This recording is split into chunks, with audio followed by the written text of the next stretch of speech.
U.S. Vice President Kamala Harris laid out her argument against Donald Trump at the first rally of her presidential campaign on Tuesday, while a new poll showed her with a slight lead over her Republican rival.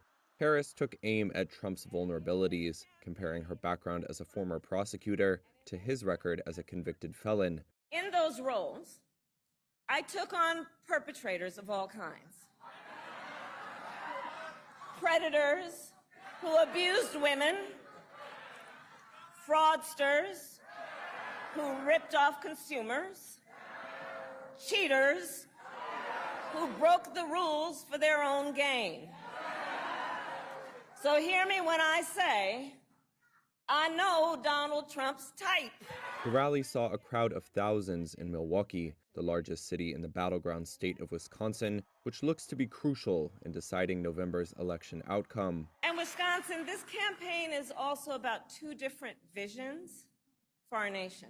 Do we want to live in a country of freedom, compassion, and rule of law, or a country of chaos, fear, and hate?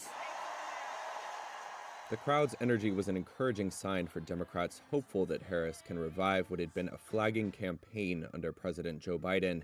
A new Reuters Ipsos poll conducted early this week after Biden dropped out of the race Sunday showed Harris taking a marginal lead over Trump 44 to 42% among registered voters. Compare that to another Reuters Ipsos poll last week that had Biden trailing by 2 points. While both were within a 3-point margin of error, the results could signal movement, if limited, in Democrats' direction. Still, Trump expressed confidence in his ability to defeat Harris in a conference call with reporters on Tuesday. Trump offered to debate Harris multiple times, saying, quote, "I want to debate her, and she'll be no different because they have the same policies." Harris has swiftly consolidated her party support after Biden dropped out of the race and endorsed her as his replacement over the weekend. Her campaign said that by Monday night she had secured support from the majority of delegates who at next month's party convention will determine the nominee, effectively wrapping up the nomination, and that it had raised $100 million since Sunday.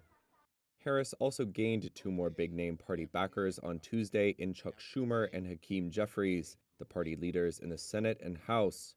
Meanwhile, Biden returned to Washington after several days isolating at his home in Delaware with COVID-19. His doctor said Biden tested negative and no longer has symptoms.